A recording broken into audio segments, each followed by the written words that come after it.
2013 ခုနှစ်စက်တင်ဘာလ22 ရက်ဓမ္မပညာသင်တန်းရက်တူအမှတ်စဉ်နှစ်သုတ္တန္တနှစ်ချုပ်ဘာသာရပ်မဟာသတိပဋ္ဌာန်သုတ်နေ့လယ်ပိုင်းပို့ချခြင်း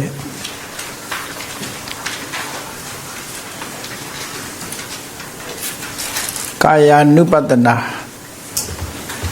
တတိပဋ္ဌာန်ကမ္မထာအာထုတ်ပုံကိုရသော်ဖျားကမေခွန်းထုတ်ပြီးတော့ကမ္မထာထိုင်ရမယ့်နေရာကမ္မထာထိုင်ပုံစတင်အလုံးလုံးပုံကိုအသေးစိတ်ရှင်းပြတယ်အဲဒီအသေးစိတ်ရှင်းပြတဲ့ထဲမှာနံပါတ်1စတင်တဲ့အခါမှာသောတတောဝအတ္တတတိတတောဝပတ္တတတိဒါပြီးတဲ့အခါမှာဒီကံဝါအတ္တတံတောဒီကံအတ္တတမိတိပါသနာတိဒီကံဝါပတ္တတံတောဒီကံပတ္တတမိတိပါသနာတိဒါကိုတစ်ခုယူတယ်နောက်တစ်ခါရတ္တံဝါအတ္တတံတောရတ္တံအတ္တတမိတိပါသနာတိရတ္တံဝါပတ္တတံတောရတ္တံပတ္တတမိတိပါသနာတိဒါတစ်ခုသဗ္ဗကာယပရိတံဝေတိအတ္တတိတမိတိသိက္ခတိတချောင်းပိုက်အဲ့နော်သဗ္ဗကာယပရိတံဝေတိပတ္တတိတမိတိသိက္ခတိဒါတစ်ခုပတ္တမယံကာသင်္ခါရံအတ္တတိတမိတိသိက္ခတိပတ္တမယံကာသင်္ခါရံပတ္တတိတမိတိသိက္ခတိရှေ့သိက္ခတိနာမတချောင်းပဲဒါကတစ်ခု၄ခုအဲ့ဒီ၄ခုကိုပထမစတုကလို့ဒီလိုခေါ်တယ်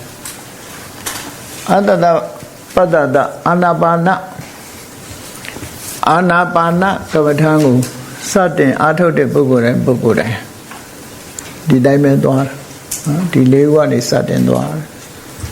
ဒါပထမဆုံးစပြီးတော့အာနာပါနကမ္မထာကိုစတင်အားထုတ်ပြီးဆိုလို့ရှိရင်ဒီ၄ခုနဲ့သွားတာဒီ၄ခုလို့ကိုယ်လည်းပဲအစဉ်စဉ်တက်သွားတဲ့သဘောစဉ်စဉ်တက်သွားတာဒီမှာ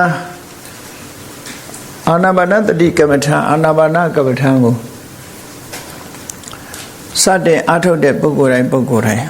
ဒီပုံစံနဲ့သွားတယ်ဆိုတာကိုပြတော့အဲဒီမှာစတင်ရည်တွက်တဲ့အခါမှာဒီကံအတ္တတံတောတခုရတ္တံအတ္တတံတောတခုသဗ္ဗကာယပရိတံဝေတိယတခုပတ္တမယံကာသင်္ခါရံတခုလို့ဒီလို၄ခုထားတယ်ရှေ့ပိုင်းကသောတတောဝအတ္တတတိတတောဝပတ္တတတိရတော့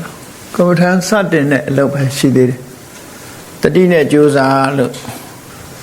အဲ့ဒီတတိနဲ့အလုံးလုံးတယ်ဆိုတာတွေကို၄ပိုင်းပြီးတော့ပြတယ်လို့ဒီလိုမှတတိနဲ့ကြိုးစားပုံအဆင့်၄ဆင့်နဲ့သွားတယ်ပေါ့ဒီလိုဆိုလို့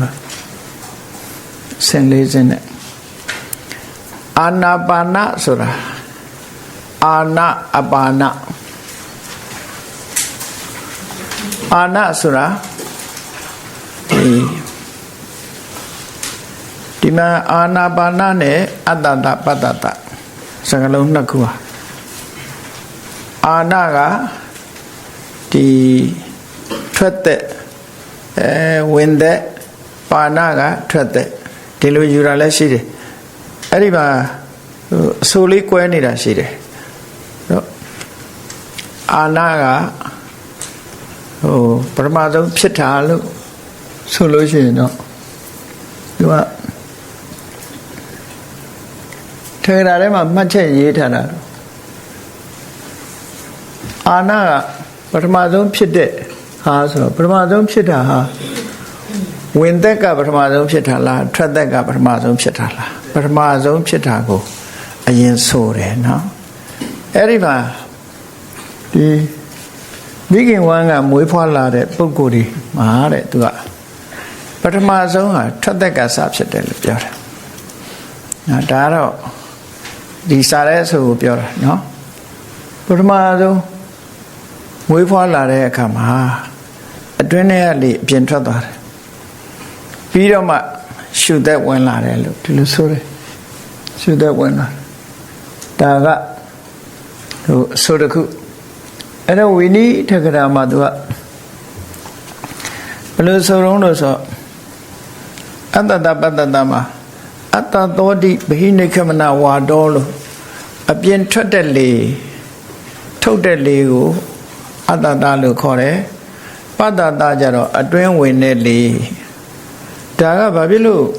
အပြင်ထွက်တဲ့လေကိုအတ္တတလို့ခေါ်ပြီးတော့အတွင်းဝင်တာလူတွေမှာအပြင်ထွက်တဲ့လေကခုနမွေးဖွားလာတဲ့ကလေးတွေမှာပထမဆုံးထွက်သက်ကစတယ်ပြီးတော့မှဝင်သက်လို့ဒီလိုဆိုတာအဲ့ဖြစ်စဉ်နဲ့ပြောမှဆိုတာနေ့စဉ်နဲ့မြအသက်ရှူနေတာကြည်ပြန်တော့ရှူပြီးတော့မှထုတ်တာဖြစ်တယ်အဲ့တော့သုတ်တန်နေကြတော့ဘလို့ပြန်ပြောပြန်တော့ဆိုပြောင်းပြန်ပြန်ပြောလိုက်ပြန်နော်ပြောင်းပြန်ပြန်ပြောတာအတ္တတဆိုတာဝင်သက်ပတ္တတဆိုတာထွက်သက်အဲ့တော့ဒါနဲ့ပတ်သက်ပြီးတော့မငင်းဖို့တော့လိုတယ်ပေါ့နော်ထွက်သက်ပဲဖြစ်ဖြစ်ဝင်သက်ပဲဖြစ်ဖြစ်နှစ်ခုစလုံးအဆိုရှိတယ်လို့ဒီလိုမှတ်ထားပေါ့ဝိနည်းကျမ်းကအလိုဆိုလို့ရှိရင်အတ္တတကထွက်သက်ပတ္တတကဝင်သက်အဆိုတာအာတာတပထမဆုံးဖြစ်တဲ့ရှုတဲ့ပထမဆုံးဖြစ်တဲ့လေပါတာတပဆိုတာနောက်မှဖြစ်တဲ့လေဒီလိုအဓိပ္ပာယ်ရတယ်အာကအစဆိုတဲ့အဓိပ္ပာယ်ရတယ်ပဆိုတာဒီ preface လေးတွေကသူ့အဓိပ္ပာယ်နဲ့သူပြောထားတာနော်တတဆိုတာရှုတာပဲရှုတာဒီထွက်လေဝင်လေကိုပြောတာပဲဒီရှုတဲ့ဒီ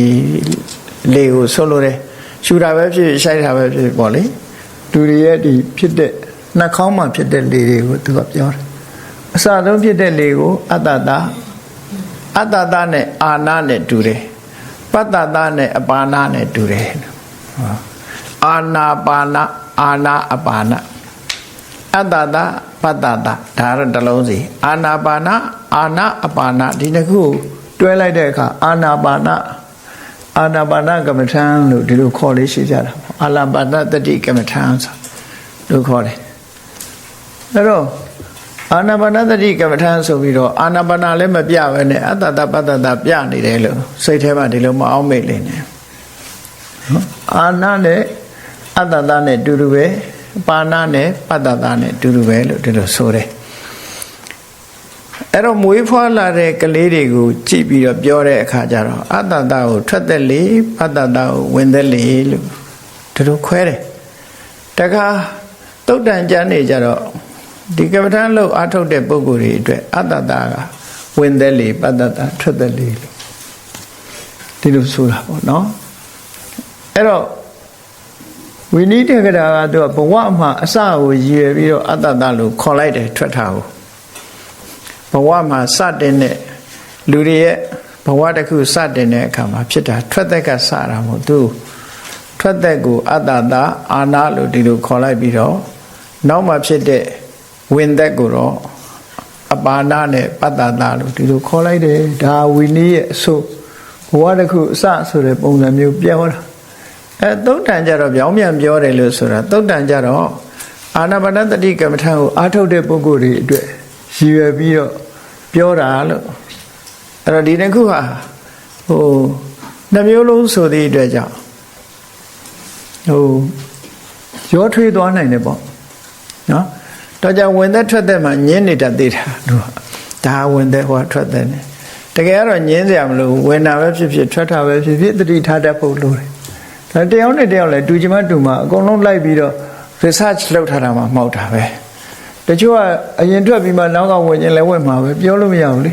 ဘယ်ဟာနံပါတ်1ဘယ်ဟာနံပါတ်2လို့ဒီလိုပြောလို့မရဘူးသူ့အခြေအနေရပဲသူကအရင်လေးထုတ်ပြီးမှပြန်ရှူတာလည်းဖြစ်ချင်းဖြစ်မယ်နော်ရှူပြီးမှပြန်ထုတ်တာလည်းဖြစ်ချင်းဖြစ်မယ်ပေါ့အဲ့တော့ဘယ်ဟာပဲဖြစ်ဖြစ်ထွက်လေဝင်လေဆိုတာကိုမှတ်ဖို့ကအဓိကကြတယ်ပေါ့ဘာဖြစ်လို့လဲဆိုတော့စာပေမာရင်းကို2မျိုးပြောထားတယ်2မျိုးပြောထားတယ်အဲ့တော့ကမ္မထာအထုတ်တဲ့အခါမှာသုတ်တန်တွေကလူတွေနေ့စဉ်ဘဝမှာကမ္မထာအထုတ်တဲ့အခါမှာမှတ်ဖို့ရအတွက်ကြတော့အတ္တတကဝင်သက်ပတ္တတကြတော့ထွက်သက်လို့ဒီလိုပြောရမှာပဲဖြစ်နေနော်ရှူပြီးတော့မှပြန်ပြီးတော့ထုတ်တာဒီလိုလေးရှူပြီးတော့ပြန်ထုတ်တာဟုတ်တယ် ကျမရိတ်လိုက်စားတဲ့လူတွေ flash air မှာသွားပြီးတော့ရှူပြီးတော့မှပြန်ထုတ်တာလေ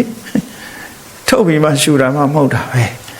အဲ့တော့ကမ္မထာအထုတ်ဖို့ကြတော့သုတ်တန်ဒီအတိုင်းပဲဖြစ်ဖြိုးများတယ်နော်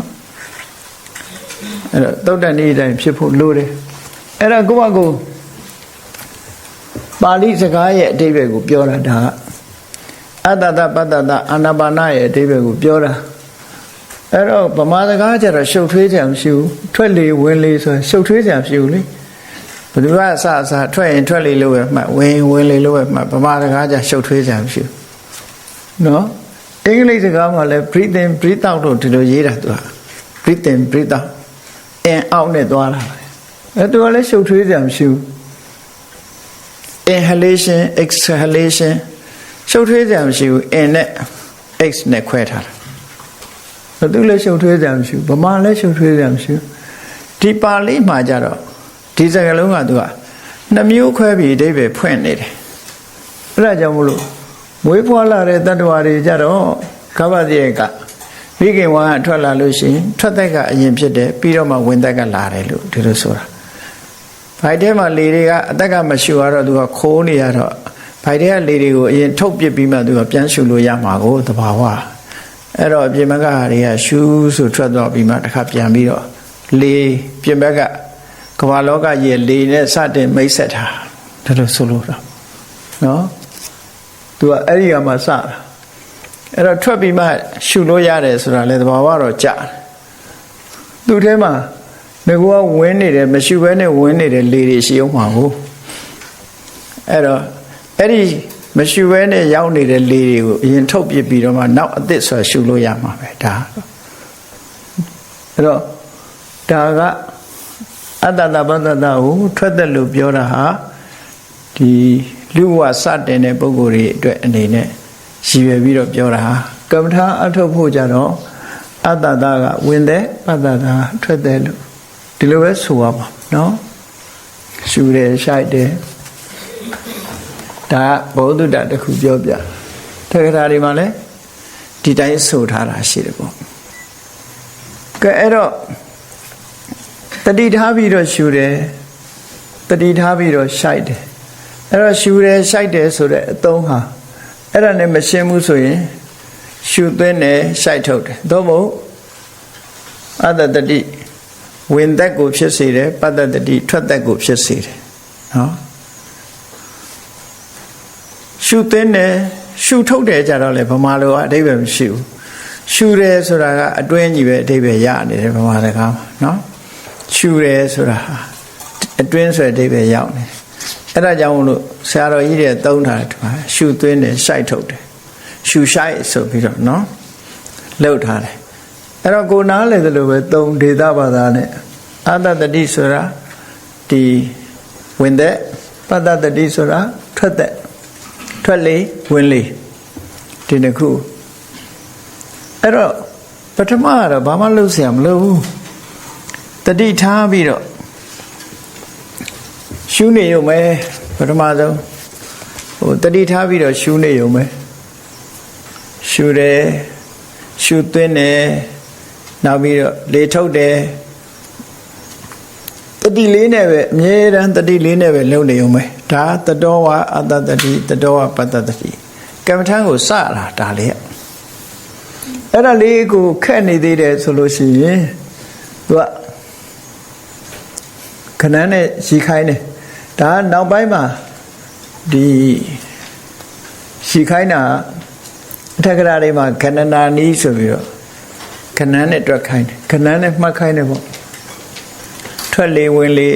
1ထွက်လေဝင်လေ2ထွက်လေဝင်လေ3ဒီ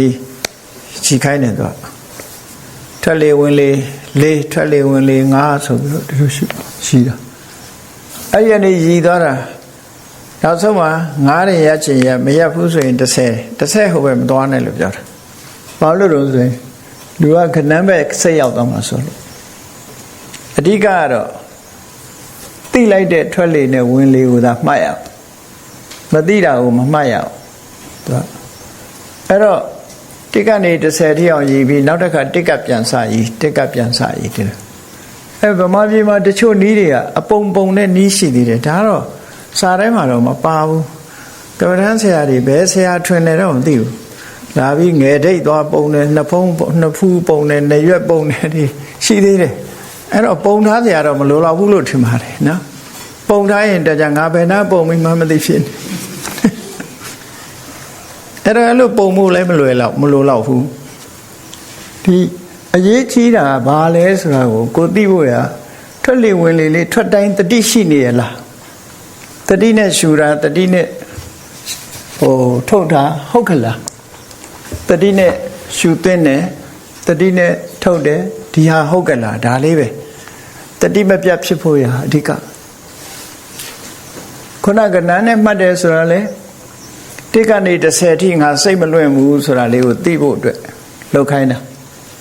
တိကနေ30ထိရတယ်သို့မဟုတ်တိကနေ9ထိရတယ်ဒီလိုလုပ်ပြီးအချိန်ပေါင်းများစွာရအောင်ကြိုးစားဒီလိုဆိုလို့နော်အဲ့တော့တတိမပြတ်ဖြစ်နေပြီဆိုလို့ရှိရင်သူကတတိနဲ့ရှူသွင်းတတိနဲ့ရှိုက်ထုတ်ဒါပဲသူလုပ်နေရမှာပထမအချိန်ကအဲ့တော့ဘယ်နေရာမှာရှူတာရှိုက်တာကိုမှတ်ရမှာလဲလို့ဆိုလို့ရှိရင်နာသီးပြားလေးကိုထိသွားတဲ့ချိန်လေးပါနာသီးပြားဆိုတာဒီနှာခေါင်းချွန်းတဲ့လူရှိတယ်နာတိုတဲ့လူရှိတယ်နှစ်ယောက်တယောက်နဲ့တယောက်မတူကိုယ်ထိတဲ့နေရာကိုယ့်အကိုမှတ်သူများနဲ့တူနိုင်တာမဟုတ်ဘူးနော်တချို့ကြတော့ထွက်လေဝင်လေကဒီနှာခမ်းထိပ်ဖြားလေးမှာသွားထိတာရှိတယ်ချို့ကြတော့နှာခေါင်းပြားလေး nostril ခေါ်တဲ့ဒီနှာခေါင်းပြားလေးမှာထိတာရှိတယ်အဲ့တော့ကိုထိတဲ့နေရာလေးပဲမှတ်ဖို့လိုတယ်တခြားနေရာကိုလိုက်မှတ်စရာမလိုလေလေးဝင်သွားတဲ့နေရာလေးကိုအဲ့ဒီနေရာလေးကထိသွားတဲ့နေရာလေးကိုကြည့်ပြီးတော့ဝင်တဲ့အချိန်မှာထိသွားရင်ဒါဝင်လေထွက်တဲ့အချိန်မှာထိသွားရင်ထွက်လေဒါလေးပဲမှတ်ရုံအဲ့လိုမှတ်တာကိုတတောဝအတ္တတတိတတောဝပတ္တတတိလို့ဒီလိုပြောတာစိတ်လေးဟာအဲ့ဒီပုံငြိမ်ချသွားသည့်တိုင်အောင်မှတ်ရထွက်မပြေးတော့ဘူးငြိမ်သွားသည့်ထီအောင်မှတ်ဒါတတိနဲ့အလုံးလုံးတယ်လို့ဘယ်လောက်ကြာအောင်မှတ်ရမလဲလို့ဆိုတာတော့တယောက်နဲ့တယောက်မတူတတ်သည့်အတွက်ကြောင့်တမာရိယသည့်အထိမှတ်လို့ပဲပြောရမှာပဲနော်ဒါလေးနဲ့တမာရိယလားအဲ့တော့အဲ့လိုမှတ်ရင်းကနေပြီးတော့သူကအဲ့ဒီထွက်လေဝင်လေလေးပုံမှာအဆင့်ကလေးတွေတက်လာပုံကိုပြောပထမတော့တတိရဲ့အလုတ်ကလေးတစ်ခုပဲပါတယ်ဒီမှာတတိကပဲလုံတာဉာဏ်မပါသေးဘူးတတိလေးထားပြီးတော့လုံတာအဲ့တော့ဉာဏ်ပါလာပုံကိုပြမလို့ဒီကံဝါအတ္တတန်တော်ဒီကံအတ္တတာမိတိပသနာတိကိုရှူတဲ့လေကရှည်ရှည်လေးရှူတယ်တက်ပြင်းချတဲ့လူတွေရှည်ကြီးရှူတတ်တယ်နော်တက်ပြင်းချတဲ့လူတွေနော်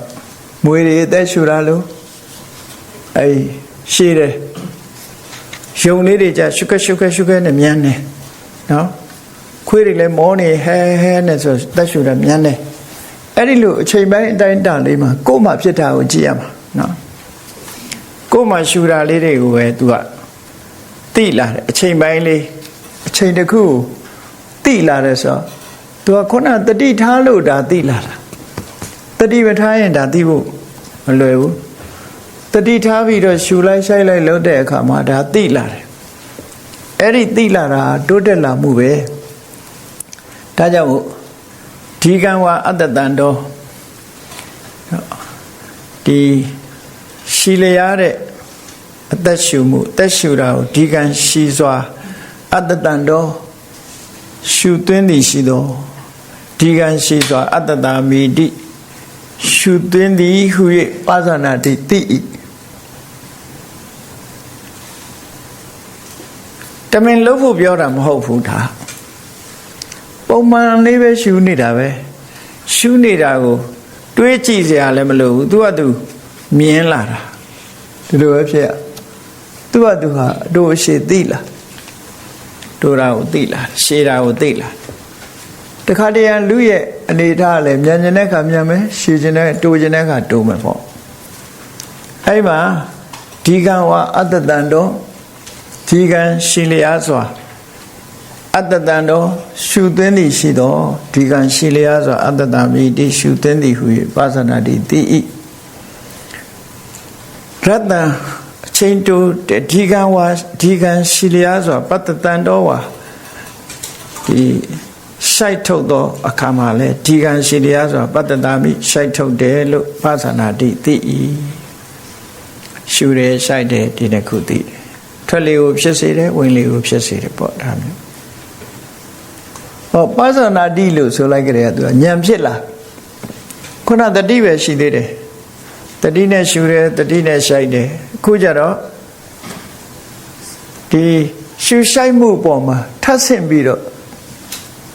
အတိညာဝင်လာတဲ့အဓိပ္ပာယ်ကိုပြောတာထို့တူပဲတူတောင်းစွာရှုတဲ့အခါမှာပဲရတ္တံဝါအချိန်တိုစွာလေးအတ္တတံတော်ရှုသွင်းသည်ရှိသောရတ္တအချိန်တိုစွာအတ္တတမိတိရှုသွင်းသည်ဟုပါဇာနာတိတိဤရတ္တံဝတူတောင်းစွာပတ္တတံတော်ဝါရှိုက်ထုတ်သောအခါမှာလဲရတ္တံတူတောင်းစွာပတ္တတမိတိရှိုက်ထုတ်သည်ဟု၍လေပါဇာနာတိတိဤအရှိအတူသိတာဒါဉာဏ်ဖြစ်လာပြီဆိုတာကိုဒီနှစ်ခုကပြောတာအသိဉာဏ်ဟာကွဲကွဲပြားပြားဖြစ်လာတယ်တတိဒီတတိနဲ့ပထမတတိနဲ့ရှုသင်းရှိုက်ထုတ်လုံးနေရာကနေစပြီးတော့အသိဉာဏ်မှာဒီအသိလေးပါဝင်လာတဲ့အကြောင်းပြောပြရှည်ရှည်တယ်လို့သိလာတယ်တိုးရင်တိုးတယ်လို့သိလာအဲ့ဒါလို့သိတာကိုပြခြင်းလို့ဒီမှာပစ္စုပန်နဲ့ပဲသုံးတာပါဇာနာတိပြီးတော့ပတ္တတာမိအတ္တတာမိဆိုပစ္စုပန်နဲ့ပဲသုံးတာ present tense ကိုသုံးတာရှုနေတဲ့အခိုက်ကလေးတွေမှာသိတာလေးတွေကိုပြောပြတာဒါနောက်ဒုတိယတတိယအဆင့်ရောက်လာတဲ့အခါကျဘာဖြစ်လဲဆိုတပ္ပကာယပဋိတံဝေထိအတ္တသိတာမိတိသိက္ခတိတပ္ပကာယပဋိတံဝေထိအလုံးစုံသောထွက်လေဝင်လေအပေါင်းကိုထင်ရှားသိလျက်တပ္ပကာယပဋိတံဝေထိကာယဆိုတာအပေါင်းလို့အဓိပ္ပာယ်ရတယ်အလုံးသောဒီထွက်လေဝင်လေအပေါင်းကို the body of breathing breathe out ကိုဆိုလိုတာ the body of breathing သူကဒီခန္ဓာကိုယ်ကြီးကိုပြောတာမဟုတ်ဒီနေရာမှာအဓိပ္ပာယ်ကောက်လွဲနေကြတာရှိတယ်စာပေကျမ်းအောင်သေချာမသိဘဲနဲ့ကာယလို့ဆိုတာနဲ့ကိုဆိုပြီးတော့တကိုယ်လုံးဆိုပြီးတော့ခေါင်းသွားမှတ်လို့မှတ်ငယ်ထိတ်သွားမှတ်လို့မှတ်နောက်စိမှတ်လို့မှတ်နေတကူလုံးရှောက်မှတ်နေလို့ရှိရင်ဒါအာနာပါနမဟုတ်တော့အာနာပါနဆိုထွက်လေဝင်လေလေးပဲကြည့်ရမှာလေအာနာပါနကနေပြီးရှောက်ပြီး sensation တွေမှတ်လို့ရှိရင်ဒါအာနာပါနကမ္မထာတော့မဟုတ်ဘူးအာနာပါနကမ္မထာကနေလမ်းချော်သွားတာပေါ့တခြားကမ္မထာတော့ဖြစ်ချင်းဖြစ်မှာအာနာပါနမဟုတ်ဘူးဒီလိုဆိုလိုတာပေါ့နော်ခန္ဓာကိုယ်ထဲမှာရှိတာမမှတ်ရတာတော့တခုမှမရှိဘူးမှတ်ရတာတော့သိနေရင်ခန္ဓာကိုယ်ပြင်မရောက်ရင်တော့တတိတော့ဖြစ်တာပေါ့ဉာဏ်လည်းဖြစ်တာပေါ့သို့တော့အာနာပါနဆိုတာကိုယူထားတဲ့အာယုံကထွက်လေဝင်လေဆိုထွက်လေဝင်လေကနေအပြင်မထွက်ရဘူးအပြင်ထွက်လဲနေဘယ်လိုလုပ်စိတ်ဆိုတာတစ်သက်လုံးအပြင်ထွက်လဲနေတာဟုတ်စားကိုယူထားတဲ့အာယုံလေးတစ်ခုပေါ်မှာနေရမယ်လို့ဆိုလို့အဲ့တော့ဒီမှာတပ္ပကာယဆိုတာကိုစာပေကျမ်းမှာသေချာရှင်းတာတပ္ပဆိုတာအလုံးစုံကာယဆိုတာကိုဆိုတာဘာကိုပြောတာတုံးဆိုထွက်လေဝင်လေအပေါင်းထွက်လေဝင်လေရဲ့ကိုယ်တည်းကြီးလို့ဒီလိုဆိုလို့တဲ့အလုံးစုံသောထွက်လေဝင်လေအပေါင်းကိုပဋိတံဝေဒီဆိုထင်းထင်းရှားရှားသိလျက်အလုံးစုံသောထွက်လေဝင်လေအပေါင်းကိုထင်းထင်းရှားရှားသိလျက်အဲ့တော့လုံးစုံသောထွက်လေဝင်လေဆိုတာ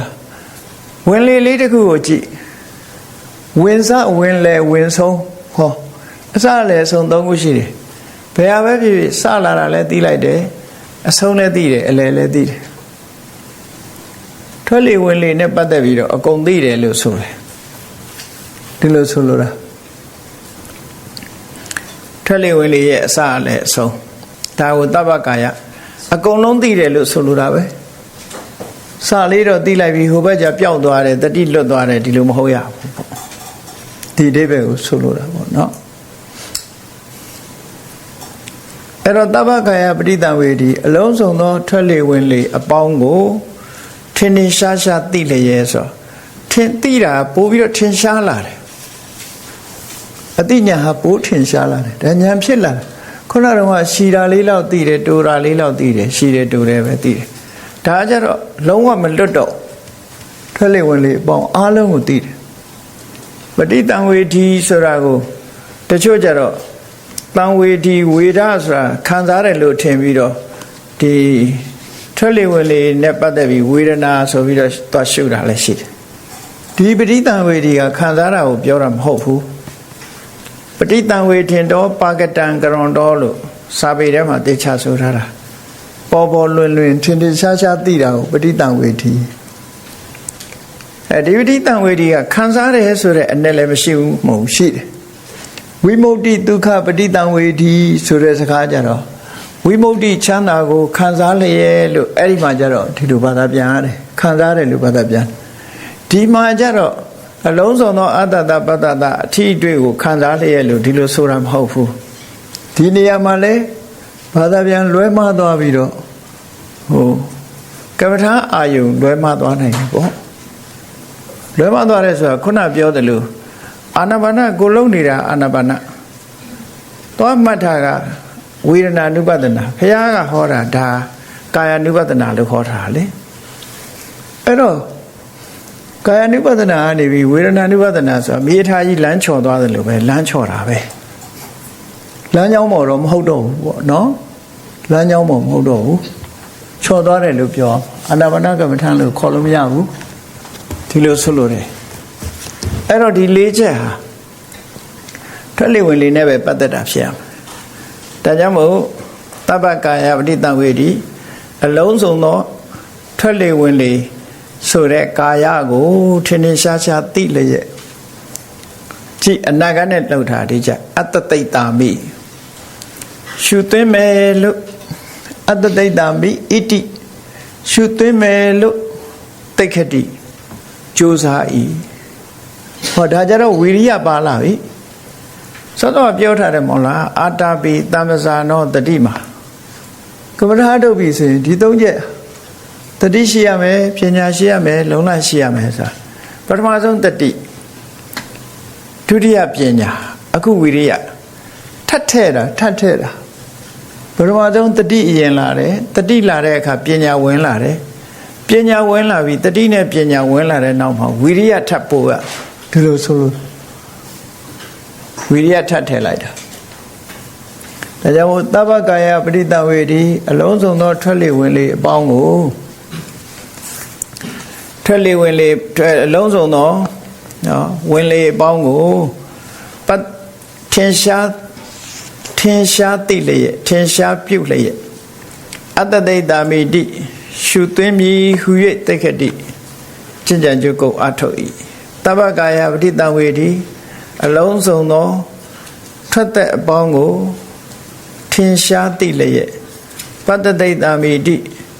ရှိုက်ထုံမည်ဟူ၍တိက္ခတိကျင့်ကြံကြုတ်ကုတ်အထုတ်၏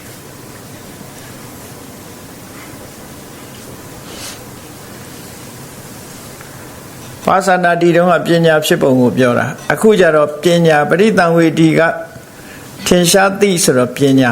အတ္တသိတ္တာမိတိတိက္ခတိကြတော့ဝီရိယဒီလိုဖြစ်သွားတယ်ဝဲလာတယ်တတိယောပညာယောဝီရိယယောသုံးခုစုံသွားတယ်ကမ္မထာကိုတစားချင်းတက်လာဖို့မြတ်စွာဘုရားအလွန်စနစ်ကြတယ်ဘုရားဖြစ်တာဒီကမ္မထာနဲ့ဖြစ်တာဘုရားလောင်းဘုရားဖြစ်တာဘယ်ကမ္မထာများအထုတ်ပါလိမ့်မလဲဒီအာနာပါနပဲအထုတ်တာပဲအာနာပါနနဲ့ပဲဘုရားဖြစ်သွားတယ်ဒါမြတ်စွာဘုရားအလောင်းကျင့်တဲ့ကမ္မထာပဲတ သူကိုယ်တိုင်ကျင့်ကြံကြိုးကိုအထုတ်ပြီးတော့တရားတွေကိုဟောတာဒီလိုဆိုလို့ရပေါ့နော်အဲ့တော့သဗ္ဗကာယဆိုတဲ့နေရာမှာအစအလယ်အဆုံးဆိုတဲ့ဒီထွက်လေဝင်လေရဲ့လေရဲ့အစအလယ်အဆုံးဝင်လေဆိုရင်ဝင်လေရဲ့အစအလယ်အဆုံးထွက်လေဆိုရင်ထွက်လေရဲ့အစအလယ်အဆုံးအဲ့ဒါကိုသဗ္ဗလို့ပြောတာအလုံးလွတ်တော်တာမရှိဘူးအလုံးကိုသိတယ်အဲ့ဒီအစအလယ်အဆုံးပြောတဲ့အခါမှာစာပေကျမ်းကမှဒီလိုပြောထားတာရှိသေးတယ်သူကအစဟာတဲ့နှာသီးပြားတဲ့အလယ်ကရင်ချိုင်းနဲ့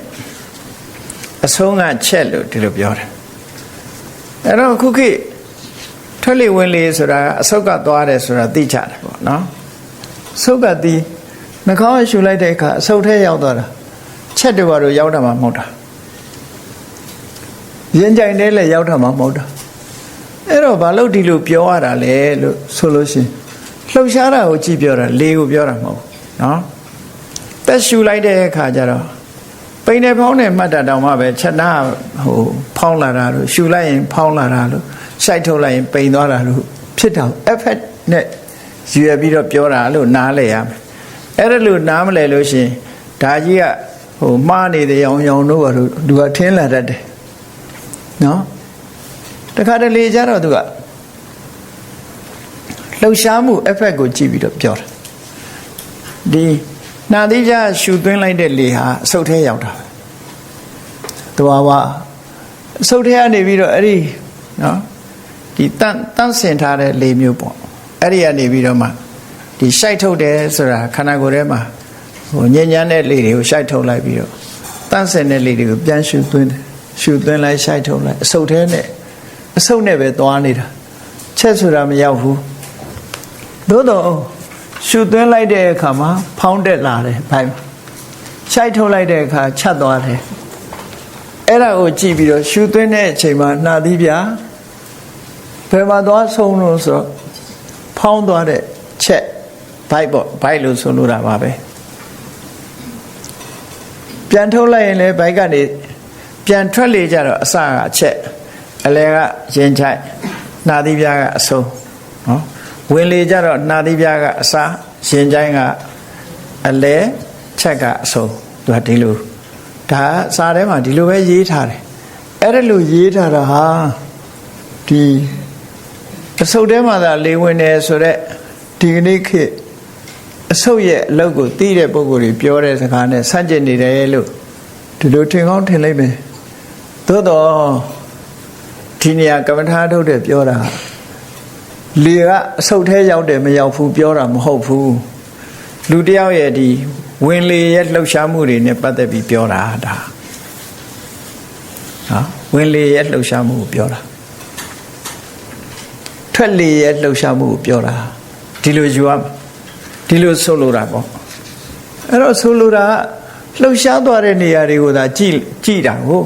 အဆုတ်ထဲလေရောက်တာဘယ်လိုလုပ်သိမှာဆုတ်ထဲကလေပြန်ထွက်တာဘယ်လိုလုပ်သိမှာပြောလို့သာသိနေတာလေအဲ့တော့ကမ္မထာအာယုံမဟုတ်ဘူးအဲ့ဒါဒါကြောင့်မို့လို့သိတာထင်ရှားတဲ့အရာကိုရည်ညွှန်းပြီးတော့သဗ္ဗကာယပရိသဝေဒီ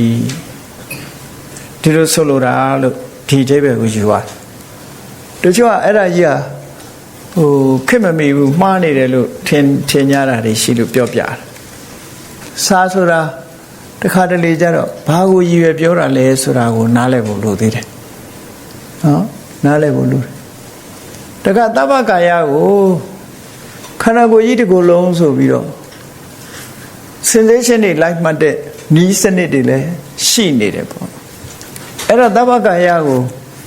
အဓိပ္ပာယ်ကောင်လွဲသွားတာသူစိတ်ထဲမှာသဗ္ဗကာယဆိုတာတစ်ခုလုံးလို့ထင်ပြီးတော့ထွက်လေကနေပြီးတော့မှတ်လိုက်တာခေါင်းကနေငယ်ရိတ်ကနေခြေပြားကနေခေါင်းစုံကြီးဆန်ကြီးပေါ့နော်ခီးသွားနေလိုက်တာစိတ်ကိုခီးသွားခိုင်းထားတာပေါ့ခေါင်းကနေခြေပြားထိမှတ်ခြေပြားကနေခေါင်းထိတက်မှတ် sensation တွေအကုန်မှတ်အဲ့ဒါအာနာပါနတော့မဟုတ်တော့နော်ခြေဆုံးကောင်းဆုံးကမ္မထမ်းလို့တော့ခေါ်လို့ရမှာပေါ့အဲ့တော့ ခီးသွားကမ္မထံပေါ့နော်စိတ်လေးကိုခီးသွားခိုင်းထားတာခေါင်းကနေပြီးတော့ခြေဘွားရောက်ခြေဘွားနဲ့ခေါင်းရောက်လမ်းလျှောက်ခိုင်းထားတဲ့သဘောဖြစ်အဲ့တော့ဒီပဋိသင်္ဝေဒီကလည်းခံစားတာမဟုတ်ဘူးဒီနေရာမှာထင်ရှားသိတာကိုပြောတာအဲ့တော့အဲ့ဒီဟာဆိုလိုရင်းအဓိပ္ပာယ်ကိုနားလည်ဖို့တော့လိုတယ်ဒါအာနာပါနအထုတ်တာလို့ဆိုသဖြင့်သဗ္ဗကာယဆိုတာဒီကိုယ်လုံးကိုရှုခိုင်းတာမဟုတ်ဘူးအာနာပါနအထွက်လေဝင်လေလေးပဲရှုခိုင်းတာအဲ့တော့ဘာဖြစ်တုံးဆိုဗဟိတဝိခိတလို့ခေါ်တယ်ကမ္မထာအာယုံတစ်ခုကနေလွတ်ပြီးတော့ဟိုဒီပြန့်ထွက်သွားတာကိုဒါဗဟိတဝိခိတအပြင်ကိုပြန့်ထွက်သွားတယ် spreading out ပြင်ရောက်ကုန်ပြင်ရောက်သွားတယ်အဲ့တော့တမာရီဆိုတာစုစည်းရမယ့်အစားသူကအပြင်ထုတ်လိုက်တာမျိုးဖြစ်သွားပွားထွက်သွားတယ်နော်အဲ့တော့အာနာပါနတော့ဖြစ်နိုင်တော့ဘူးပေါ့တရားအဲ့ဒါကြောင့်ဝေဒနာနုပဒနာတို့ဘာတို့ခေါ်ပြီးတော့ရှုနေကြတာပေါ့ဟိုဘာပဲရှုလို့မရဘူးလို့ပြောတာမဟုတ်ဘူးနော်မရှုကောင်းမှုလို့လည်းမပြောဘူးမရှုကောင်းဘူးလို့ပြောဘူးဒီနာမည်မဟုတ်ဘူးဒီနာမည်နဲ့ရှုတာမဟုတ်ဘုန်းကြီးတို့ငယ်ငယ်တော့မဟာစီဆရာတော်ဘုရားကြီးကပိန်ဖောင်းပိန်နဲ့ဖောင်းတယ်ဆိုတာဒီကမ္မထံစတင်ပြီးတော့ပေးတဲ့အချိန်ပေါ့အဲ့တော့မဟာစီရန်ကုန်ကိုမရောက်သေးဘူးမဟာစီသာသနာ့ရိပ်သာဆိုတာမဟုတ်သေးဘူးစိတ်ခွန်မှာပဲရှိသေးတယ်စိတ်ခွန်မှာပဲဆိုစိတ်ခွန်ကမ္မထံလို့ခေါ်ကြတာအဲ့တော့ငယ်ငယ်တော့မှတ်မိတယ်စိတ်ခွန်ကမ္မထံနဲ့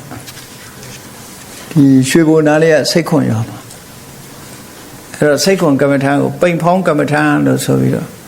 ပြောကြတယ်ငယ်တော့နားမလည်ပါဘူးအဲ့တော့ပိန်ဖောင်းကမ္မထံတွေပေါ်နေတယ်ပိန်ဖောင်းကမ္မထံတွေပေါ်နေတယ်လို့လည်းကြားဘူးတယ်နော်အဲ့တော့ချို့လည်းမကြိုက်ကြဘူးပေါ့နော်ရိုးရာကမ္မထံမဟုတ်ဘူးပေါ့ဒါတွေထွင်းနေဆိုပြီးတော့မကြိုက်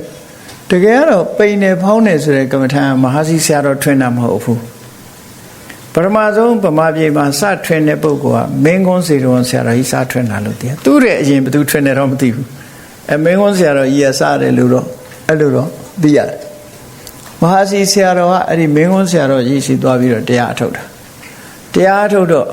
ဒီနည်းကိုသဘောကျပြီးတော့မဟာစီဆရာတော်ရဲ့လက်ထက်ကျတော့မှဒီဖောင်းတဲ့ပိန်နဲ့မှတ်တဲ့ဟာပေါ်လာတယ်သူ့လက်ထက်မှာထင်ရှားသွားတော့မဟာစီကကမ္မထံလို့ဒီလိုဖြစ်သွားတယ်ဘာပဲမှမခန္ဓာကိုယ်ထဲမှာရှိတာကိုမှတ်လို့မရဘူးမဟုတ်ရတယ်ဝိပဿနာကမ္မထံအနေနဲ့မှတ်လို့ရငယ်ငယ်တုန်းကမေခွန်းတစ်ခုဆောင်းဝဲဖြေတော့မန္တလေးတက်ကြသည်ကတာမဏေဂျော်ဒန်မှာဆောင်းဝဲဖြေတော့မေခွန်းတစ်ခုတက်လာပိန်ဖောင်းဟာအာနာပါနဟုတ်မဟုတ်ဆိုပြီးတော့အဲ့တော့ဘုရားအာနာပါနနဲ့ဟောတာအခုဖောင်းတဲ့ပိန်နဲ့မှတ်နေလို့ရှိရင်ဒါအာနာပါနကမ္မဋ္ဌာန်းဟုတ်သလားမဟုတ်ဘူးလားလို့ဒီမေခွန်းနေတန်ဃာတော်တွေကြားမှာနေမယ်နည်းနည်းဆန့်ကျင်တဲ့လေသံလေးတွေပေါ်လာတယ်ပေါ့ရှင်းတော့ငယ်တော့အဲ့တော့ဘယ်လိုဖြေခဲ့တယ်ဆိုတော့အာနာပါနမဟုတ်ပါလို့ပဲဖြေခဲ့ရတာပေါ့ဖောင်းတဲ့ပိန်နဲ့မှတ်တာပဲအာနာပါနဟုတ်မလဲဘိုက်သွားမှတ်တာဟိုဒီကနှာခေါင်းမှတ်မှာဘိုက်နဲ့နှာခေါင်းအဝေးကြီးနော်အဲ့တော့အာနာပါနပိန်ဖောင်းကမ္မဋ္ဌာန်းအာနာပါနမဟုတ်ပါဘူးလို့ပဲငယ်တော့တူဖြေခဲ့တာကိုမှတ်မိတယ်အဲ့တော့မေးတဲ့ပုဂ္ဂိုလ်ရဲ့ intention ကတော့ဒီသူထင်တာဖောင်းပိန်ကမ္မဋ္ဌာန်းဒီအာနာပါနကမ္မဋ္ဌာန်းလို့ထင်ပြီးတော့ပြောတာလားတော့မသိဘူးမဟာစီဆရာတော်ဘုရားကြီးကတော့သူကဖောင်းပိန်ကမ္မဋ္ဌာန်းလို့ခေါ်တာမဟုတ်ဘူးခန္ဓာကိုယ်ထဲမှာရှိတာပဲနေရာပဲမှတ်ပြီးတော့တမာရီနဲ့တတိနဲ့တမ္ပစင်ကြဖြစ်အောင်သာညွှန်ကြားတာလေအဲ့ဒါကိုကိုယ့်ဘကိုနာမည်တက်ပြီးတော့အာနာပါနဟုတ်မဟုတ်ဆိုတဲ့မေးခွန်းထိလောက်လာတယ်ပေါ့နော်ဝင်လေထွက်လေနဲ့ဆက်နေတော့သူကအာနာပါနလို့ယူဆပြီးတော့မေးခွန်းမေးတဲ့ပုဂ္ဂိုလ်ကမေးတာလားတော့မသိဘူးတဘောတော့မဟာစီဆရာတော်ကြီးလည်းတော်တော်ရှင်းထားတယ်အဲ့ဒါတွေကိုလေနောက်ပိုင်းကျတော့စတတ်တဲ့ဘုန်းကြီးတွေကပါမဟာစီဆရာတော်ဘုရားကြီးညွှန်ကြားတာကိုလက်ခံလာကြတယ်နောက်ပိုင်းကျတော့အစပထမတော့သိပြီးတော့လက်မခံကြဘူးဘာလို့လဲဆိုဖောင်းတဲ့ပိန်နဲ့မှတ်တယ်လို့စားထဲမှာရှိမှမရှိတာမရှိတော့လက်မခံကြဘူးနောက်ပိုင်းတော့လက်ခံလာကြတယ် ဒါမို့မဟာစီဆရာတော်ဘုရားကြီးရဲ့တရားကိုသူ့ရဲ့ရိတ်တာမှာကမ္မထမ်းဆရာတော်တွေကစတတ်တဲ့ဘုန်းကြီးတွေရောက်သွားတယ်အဲ့မှာတော်တော်များများစာပေကျမ်းဂန်နဲ့သင်ထားတဲ့ဘုန်းကြီးတွေရောက်သွားတယ်ဒီလိုရှိတယ်နော်အဲ့တော့ဆိုလိုတာကဖောင်းနာပိန်နာမှတ်တာအာနာပါနသတိလို့မဟာစီဆရာတော်ကြီးကမဆိုဘူးအာနာပါနသတိလို့မဆိုလို့ရှိရင်မှတ်လို့တော့ရတာပေါ့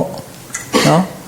ကမ္မထမ်းကနာမည်ပေးဆရာမမလို့ပဲခန္ဓာကိုယ်ထဲမှာရှိပြီးတော့ဝိပဿနာကမ္မထမ်းဆိုတာခန္ဓာကိုယ်ထဲမှာဘယ်လိုနေမှတ်လို့ရတယ်နောက်ပိုင်းတော့မဟာစီဆရာတော်ဘုရားရဲ့ရှင်းနေတဲ့တူရတယ်ယထာယထာဝါပဏိဟိတတကာယောဟောတိတထာတထာနံပသနာတိဆိုတာလေးပါနောက်ပိုင်းမှာဣရိယပထပပကြတော့တွေ့လေနော်အဲ့ဒီခန္ဓာကိုယ်ရဲ့အနေထားဘယ်လိုပဲရှိခန္ဓာကိုယ်ရဲ့ဖြစ်ပျက်နေတာတွေကုန်မှတ်လို့ရတယ်ဆိုပြီးတော့ဝိပဿနာဉာဏ်ဖြစ်ဖို့ရအတွက်ဘယ်ကနေသွားဖြစ်လို့ရတယ်ဆိုတာမျိုးအာယုန်တစ်ခုခန္ဓာကိုယ်နဲ့ပတ်သက်နေတဲ့အာယုန်တစ်ခုပေးပြီးတော့မှတ်ခိုင်းတာလို့နောက်ပိုင်းအဲ့ဒါကိုနာမည်လိုက်တက်လို့တော့မရဘူးပေါ့နော်နာမည်လိုက်တက်လို့မရဘူးကပ္ပထာအာယုန်တစ်ခုဟာခန္ဓာကိုယ်ထဲမှာရှိတယ်ရုပ်ထဲကမလွတ်ရင်နာမ်ထဲကမလွတ်ရင်ဒါကပ္ပထာအာယုန်ပဲပေါ့ဒီလိုဆိုလိုတာပေါ့နော်ဒါကဘာဖြစ်လို့ရှင်းပြောနေရတော့ဆိုငငယ်တုန်းကတည်းကဒီပြဿနာတွေကြားခဲ့လို့ရှင်းသွားအောင်လို့ပြောပြရှင်းသွားအောင်လို့ပြောပြစာရဲကအဆိုဘယ်လိုရှိတယ်သေးသေးချာချာနားလည်မှုမြတ်စွာဘုရားရဲ့တရားတော်ကသေးသေးချာချာနားလည်မှုပေါ်မှာမူတည်တယ်ဒါမို့ဘုရားကသေချာအောင်နားလည်အောင်လုပ်ရမယ်ယုံကြည်ချက်ကအဓိကမဟုတ်ဘူးနားလည်မှုကအဓိကနားလည်အောင်သိရမယ်တချို့ကနားလည်အောင်မလုပ်ဘဲနဲ့အပြစ်တင်မှုကရှေ့ကနေသွားနေတယ်နော်ကုံအောင်လည်းမသိပဲနဲ့အပြစ်တင်တာမျိုးကတော့မလုပ်ထိုက်ဘူးပေါ့ဘသူကပြစ်ဆိုတာမတရားဘူးသူကစာပေကျမ်းဂန်တွေဟာထင်ထင်ရှားရှားရှိနေတယ်ပေါ့ရှိတဲ့အတိုင်းပဲဘုန်းကြီးတို့တွေမှတ်ရမှာပဲကိုဖျားဖြစ်မှတစ်မျိုးပြောင်းဟောခြင်းဟောပေါ့ဖျားမဟုတ်ဘဲနဲ့ဘာလို့ဟောခြင်းအမှားတော့နော်အဲ့တော့တဗ္ဗကာယပဋိတံဝေဒီအတ္တတိတမိတိသိက္ခတိတဗ္ဗကာယပဋိတံဝေဒီပတ္တတိတမိတိသိက္ခတိဆိုတဲ့အဓိပ္ပာယ်ရှင်းသွားပြီနော်ဒီအဓိပ္ပာယ်ကိုအယူဆတွေလွဲမှားလို့ပြောတာဒါတဗ္ဗကာယဆိုတာ all body ဆိုတာအတ္တတပတ္တတာကိုပြောတာလို့ဒီလိုမှတ်ထွက်လေဝင်လေအပေါင်းကာယဆိုတာအပေါင်းကိုခေါ်တယ်ထွက်လေဝင်လေအပေါင်းထွက်လေအပေါင်းဝင်လေအပေါင်းဒီလိုဆိုလို့တယ်ဝင်လေအပေါင်းကိုထွက်လေအပေါင်းကိုထင်းထင်းရှားရှားသိလျက်အတ္တတိတာမိရှုသွင်းမယ်ပတ္တတိတာမိရှိုက်ထုတ်မယ်လို့သိက္ခတိကျင့်ကြံကြိုးကုပ်အားထုတ်၏ဟောဝီရိယပါလာတယ်ဖြူချားနဲ့သုံးတာအတ္တတိတာမိတိခုနကတော့ကရတ္တံအတ္တတာပတ္တတာမိဆိုတာပစ္စုပန်နဲ့ present tense နဲ့သုံးတာဒါကဖြူချားနဲ့သုံးထားတာဒါကိုလည်းသတိထားပို့ပြီးထင်ရှားလာအောင်ကြိုးစားမယ်အကုန်လုံးသိအောင်ကြိုးစားမယ်အစပထမအစလေးတွေသိနေတယ်နောက်အလယ်လည်းသိအောင်လုပ်မယ်အဆုံးလည်းသိအောင်လုပ်မယ်ဒီလိုဆိုလိုတာပေါ့နော်တတိလေးကမလွတ်တော့ဘူးပေါ့အကုန်လုံးသိမှုလေးကမလွတ်တော့ဟောနောက်စတုထကြတော့၄ခုမြောက်ကြတော့ပါလာတော့ဆိုပတ္တံပယံကာယသင်္ခါရံအတ္တတိတာမိတိသိက္ခတိပတ္တံပယံကာယသင်္ခါရံပတ္တတိတာမိတိသိက္ခတိကာယသင်္ခါရံလို့ဆိုတာဒီကာယဆိုတာဒီလူရဲ့ခန္ဓာကိုယ်ကြီးကိုရည်ညွှန်းတယ်သင်္ခါရဆိုတာကာယကိုပြုပြင်စီစဉ်နေတာဘာလဲလို့မေးလို့ရှိရင်အတ္တတပတ္တတာပဲကာယသင်္ခါရဆိုတာဘယ်သူခေါ်တာတော့ဆိုထွက်လေဝင်လေကိုခေါ်တာတခြားကာယသင်္ခါရမဟုတ်ဘူးပရိစ္ဆေသမုပ္ပါဒ်မှာပါတဲ့အဝိဇ္ဇာပစ္စယသင်္ခါရမှာကာယသင်္ခါရဝစီသင်္ခါရမနောသင်္ခါရဆိုပြီးတော့စေရနာကောက်တာရှိသေးတယ်နာမည်ချင်းတူပေမဲ့လို့အဲ့ဒါကိုရည်ညွှန်းတာမဟုတ်ဘူး ဒီနေရာမှာအတ္တတာပတ္တတာကာယသင်္ခါရောတဲ့ထွက်လေဝင်လေကိုကာယသင်္ခါရလို့ခေါ်တယ်ဟုတ်တယ်ဒီလေလေးကဝင်ထွက်နေလို့ကာယကြီးဟာတည်တတ်နိုင်တာကို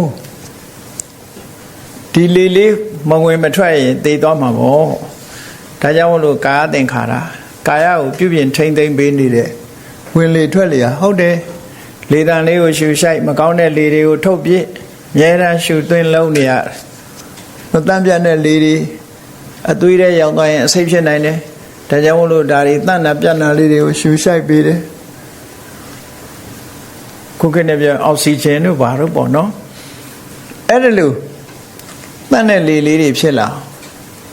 ခန္ဓာကိုယ်ပြုပြင်ထိမ့်သိမ့်တဲ့ဟာဖြစ်လို့ကာယသင်္အတ္တတပတ္တတာထွက်လေဝင်လေကိုကာယသင်္ခါရလို့ခေါ်တာမမိသေးတယ်ဂျာမနီသွားပြီးတော့ပြီးတော့မှတင်တော့ကတယောက်ကမေးတယ်ကာယသင်္ခါရကိုထွက်လေဝင်လေဆိုတာတဲ့ပါဠိတော်ထဲမှာပါသလားလို့မေးဘူးတယ်သူပါတယ်လို့ပြီးတော့မှပါဠိတော်မှာ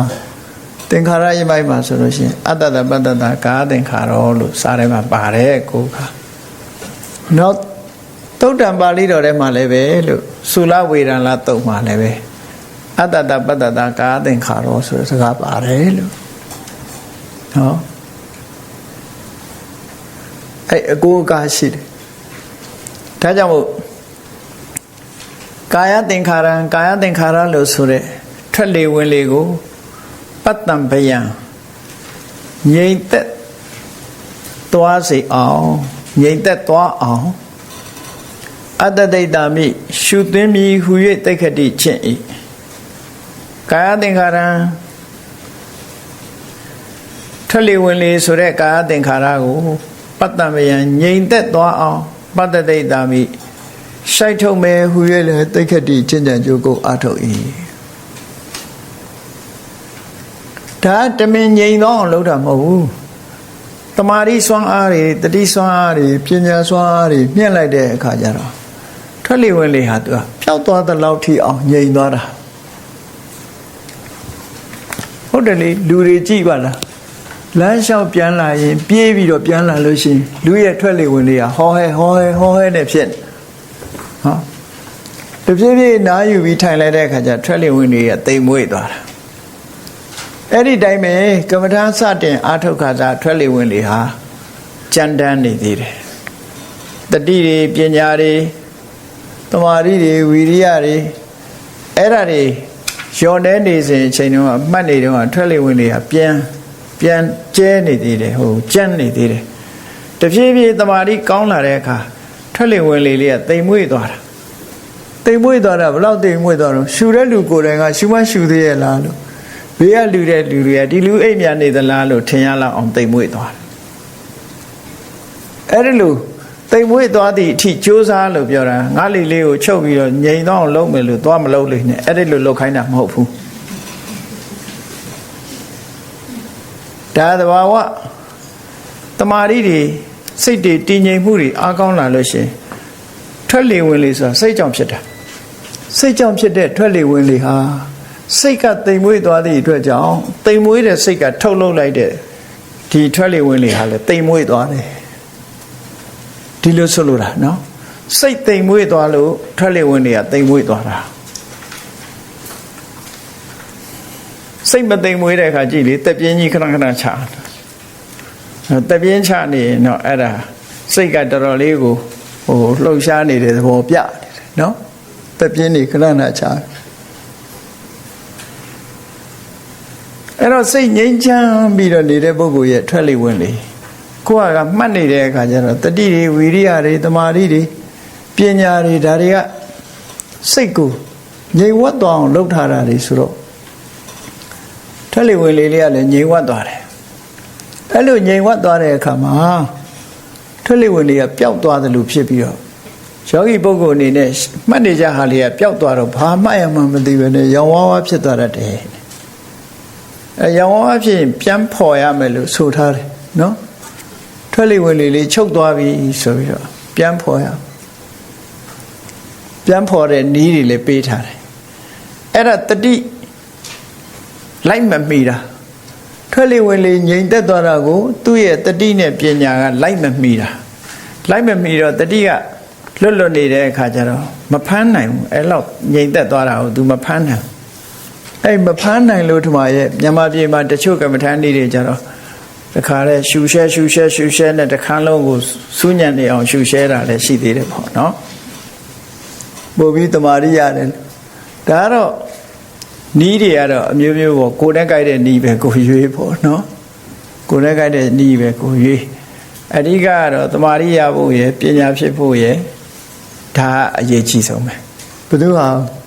မှားတယ်မှန်တယ်လို့တော့မပြောဒီမှာဘုရားဟောတာဒီတိုင်းပဲဟောထားတယ်ကြည့်ဘုရားဟောတာနဲ့ကြိုက်မကြိုက်တော့ကြည့်ပေါ့ဘုရားဟောတာဒီစိတ်တည်ငြိမ်သက်လာသည်နဲ့အမျှထွက်လေဝင်လေဟာလည်းငြိမ်သက်သွားမယ်ဒါစိတ်အားကိုသာမြင့်တာထွက်လေဝင်လေကိုနှိမ့်တာမဟုတ်ဘူးတော့ကြတော့မြန်ရကျင်တဲ့အခါကျလေချုပ်ပြီးတော့နေရင်တော့အဲ့ဒီမှာမလွယ်ဘူးတေဟုတ်ပေါက်သွားလေ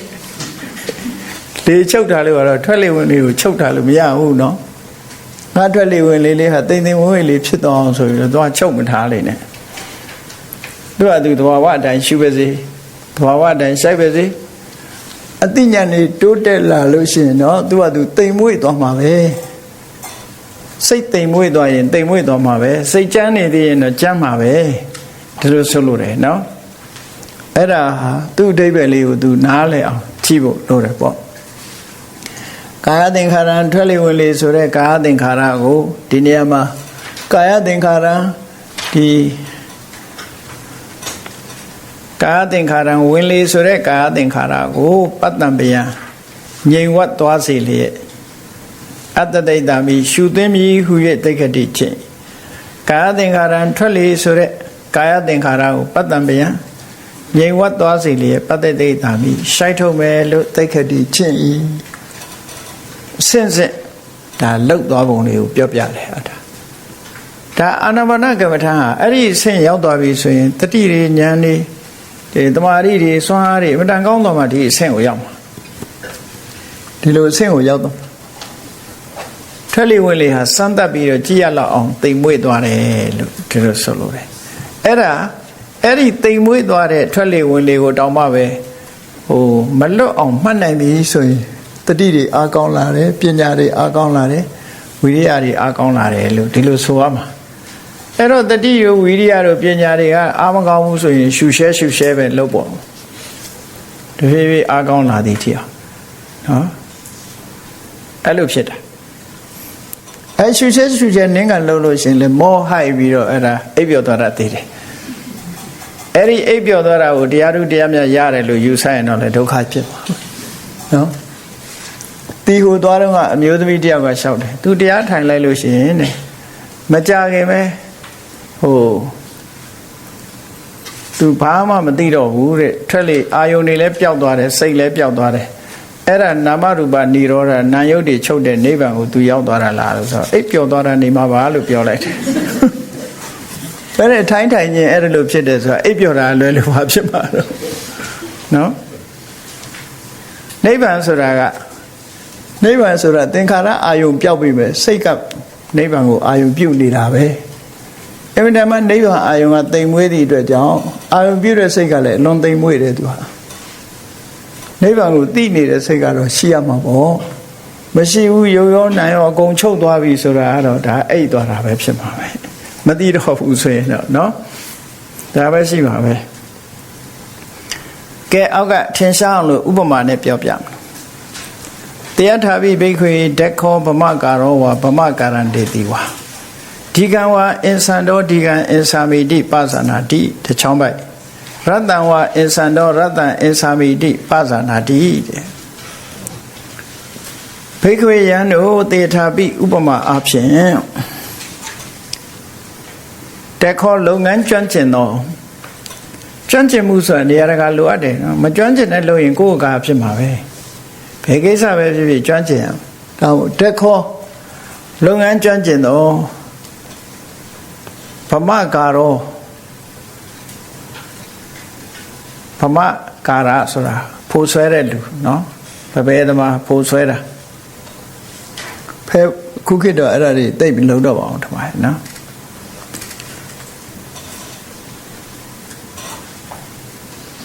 ဖို့ဆွဲသမားသည်၎င်းဗမကာရံတေတိဝါဖို့ဆွဲသမားရဲ့အကူတပြည့်သည်၎င်းဆရာနဲ့တပြည့်တူတူလုံးကြရှိထုတ်လုံးတာပေါ့နော်အဲ့ဒါလို့ဖို့ဆွဲတဲ့အခါမှာဒီကံရှိလျားဆိုတာအင်ဆန်တော်ဆွဲသည်ရှိတော်ဒီကံရှင်လျားဆိုတာအင်စာမိတိဆွဲသည်ဟု၍ပါသနာတိတိရတ္တံတူတောင်းစွာအင်ဆန်တော်ဆွဲသည်ရှိတော်ရတ္တံတူတောင်းစွာအင်စာမိတိဆွဲသည်ဟု၍ပါသနာတိတိဘဝေသမားတွေတန်ကိုမီးဖုတ်တဲ့အခါနော်ဘဝေသမားတွေဖိုးဆွဲတယ်နောက်ရွှေပရိသေဖိုးဆွဲတယ်နောက်ဖိုးထိုးတဲ့အက္ခိယသမားတွေဖိုးဆွဲတယ်ဖိုးဆွဲတဲ့လူကအမျိုးမျိုးရှိအဲ့ဒီဖိုးဆွဲတဲ့အချိန်မှာတိုးရင်တိုးတယ်လို့သိတယ်ရှိရင်ရှိတယ်လို့သိတယ်လို့ပဲဖိုးဆွဲတဲ့အခါမှာသူကရှူနဲ့ထုတ်တာကိုနော်အဲ့ဒါဟာဖို့ဆွဲသမားဟာသူဆွဲနေတဲ့ဟာရှည်ဆွဲတာလားတူဆွဲတာလားသူကောင်းကောင်းကြီးကွဲပြားသိတယ်လို့ပဲတဲ့အဲ့ဒါလို့သိရမယ်လို့ဆိုလိုတယ်ဒါစတင်ပြီးတော့အထုတ်တဲ့အခါလေးမှာဧဝမေဝခောဘိက္ခွေယံတို့ဧဝမေဝဣတုပင်လင်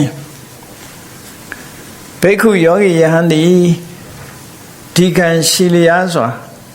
အတ္တတန်တော်ဝါရှုသွင်းသောအခါမှာလဲဒီကံရှိလျားစွာအတ္တတမိတိရှုသွင်းသည်ဟု၍ပါဇာနာတိတိဒီကံရှိလျားစွာပတ္တတန်တော်ဝါရှိုက်ထုတ်သောအခါမှာလဲဒီကံရှိလျားစွာပတ္တတမိတိရှိုက်ထုတ်သည်ဟု၍ပါဇာနာတိတိဒီပါဠိကဟိုကနေတူတူပဲနော်ဒါကြောင့်မို့ဟိုအတိပ္ပယ်မပြောတော့ဘူးတရားရတ္တံတူတောင်းစွာပတ္တတအတ္တတန်တော်ရှုသွင်းသောအတ္တတန်တော်ပါရှုသွင်းသောအခါမှာလည်းပဲရတ္တံတူတောင်းစွာအတ္တတံမိတိရှုသွင်းသည်ဟု၍ပါဇာနာတိတိရတ္တံတူတောင်းစွာပတ္တတန်တော်ရှိုက်ထုတ်သောအခါမှာလည်းရတ္တံတူတောင်းစွာပတ္တတာမိတိရှိုက်ထုတ်တယ်ဟု၍ပါဇာနာတိတိတပ္ပကာယပဋိတံဝေတိအလုံးစုံသောဝင်သက်အပေါင်းကိုထင်ရှားသိလျက်အတ္တတိတာမိတိရှုသွင်းမည်ဟု၍လည်းသိက္ခတိကျင့်ကြံကြိုးကုပ်အားထုတ်၏တပ္ပကာယပဋိတံဝေတိအလုံးစုံသောထွက်လေအပေါင်းကိုထင်ရှားသိလျက်ပတ္တတိတာမိတိရှိုက်ထုတ်မည်ဟု၍လည်းသိက္ခတိကျင့်၏ကာယသင်္ခါရဝင်လေပေါင်းဟုဆိုသောကာယသင်္ခါရကိုဝင်လေဟုဆိုသောကာယသင်္ခါရကိုပတ္တံပယံငြိမ်သက်စေလျက်အတ္တတိတာမိတိရှုသွင်းမည်ဟု၍သိက္ခတိကျင့်ကြံကြိုးကုပ်အားထုတ်၏ကာယသင်္ခါရထွက်လေဟုဆိုသောကာယသင်္ခါရကိုပတ္တံပယံငြိမ်ဝတ်စေလျက်ပတ္တတိတာမိတိနော်ရှိုက်ထုတ်မည်ဟု၍သိက္ခတိကျင့်ကြံကြိုးကုပ်အားထုတ်၏ဒီလိုဆိုလိုတယ်ပေါ့နော်အဲ့ဒါလိုကျင့်ကြံကြိုးကုပ်အားထုတ်ဖို့လို့ဒါဥပမာနဲ့ရှင်းပြီးတော့ပြတာကဲဒီနေရာလေးမှာပဲရပ်ချင်ရအောင်